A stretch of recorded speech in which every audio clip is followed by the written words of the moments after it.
खुला जिसमें कि हमें दर्शनीय हो, जिसमें कि बर्फ नजर आए, क्योंकि हम प्रकृति के साथ खिलवाड़ कर चुके हैं और तब प्रकृति हमारे साथ बदला लेती है। इसी प्रकृति से जुड़े हुए हम कुल्लू मनाली को छोड़ देते हैं, हम छोड़ देते हैं हिमाचल को, हम अपने हरियाणा की बात करते हैं।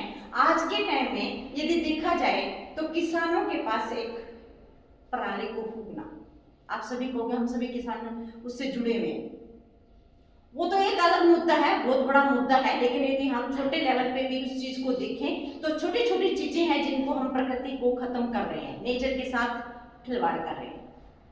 पॉलीथीन का यूज, खाया और पॉलीथीन फेंक दिया, कुरकुरे खाए और फेंक दिया, आपको नहीं पता कि वो कैसे मिट्टी में जाएंगे तो वो खत्म होंगे कि नहीं होंगे, आपको नहीं पता। नाली में जा रहे हैं तो नाली में ये पानी में कितना खराब करेंगे, कितने जीवों को खत्म करेंगे, आपको नहीं पता, क्योंकि हम अनजान हैं, हम बस चल रहे हैं। लेकिन यदि एक मुद्दा देखा जाए आज के टाइम में, और आज हमारे बीच में डॉक्टर बलजीत सिंह लाठी जी आए हैं जो इस विषय पर आपको एक छोटे से सेमिनार के तहत आपको जानकारी देंगे।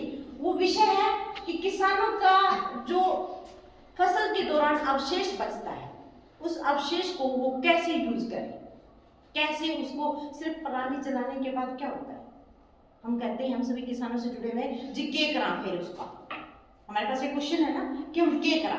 लेकिन उसको यदि देखा जाए तो कितनी धुंध, आज के टाइम में धुंध है, सर्दी नहीं।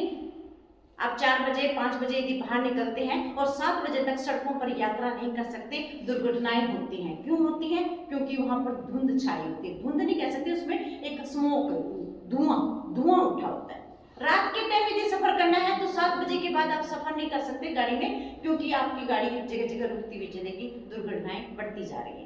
ये सब कारण है अवशेष का जलाना, ये उसको कैसे उपयोग किया जाए, उसको जलाया जाए कि नहीं जलाया जाए, इस विषय पर एक छोटा सा सेमिनार आज हमारे सामने है।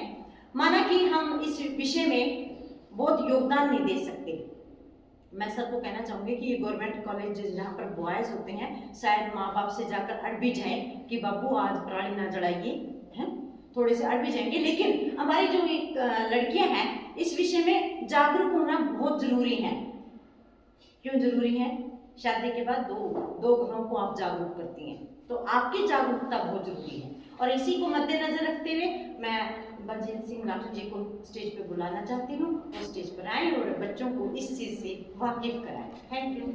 जैसे मैं आपके कॉलेज में आया और principal madam doctor Babita Garg से बात की, तो उन्होंने इस विषय के ऊपर एकदम सेल्यूटेशन को स्वीकार करते हुए कि बहुत सख्त जरूरत है और इसके ऊपर तो सेमिनार होना ही चाहिए, हम अपने स्टूडेंट्स को बुलाएंगे। और अभी पिंकी मैडम ने आपको बिल्कुल शॉर्ट में बता दिया। थोड़ी ही एग्रीकल्चर की मैं और आपसे बात करूं, और जो बेहद खुशी है मुझे कैंपस को देख करके, डिसिप्लिन को देख करके। ये रामनिवास पत्रकार जी मेरे साथ हैं, गवर्नमेंट कॉलेज में कल मैं था, भरोसा नहीं, मेरे को कह रहे हैं वहां पर, हालांकि प्रोफेसर है जयपाल जी, वो पर्यावरण प्रेमी हैं, लेक्चर भी देते रहते हैं, असहाय थे बेचारे, कह रहे थे स्टूडेंट्स आते हैं जी भाग जाते हैं, इंटरेस्ट नहीं देते, बैठाना मुश्किल हो जाता है। तो मैंने कहा कोई बात नहीं, आप एक बार एंट्री करवा देना, आग लगा देना कि तेरा खेत खाली हो जाएगा, और उसको फिर बाई करते हैं, सोइंग करते हैं। इस टाइम पर वीट सोइंग का सीजन है और पैडी हार्वेस्टिंग का सीजन है।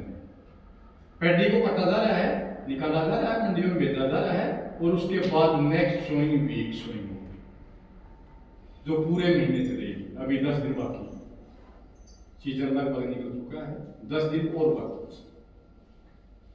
ये इसको रोकना, पराली जलाने से रोकना एक चैलेंज बना हुआ है। किसान समझ नहीं पाता, वो ऑप्शन पराली को जला के, परंतु मैं आपको बता रहा हूं, पराली जलाने से पोल्यूशन तो खराब होता ही होता है, हमारा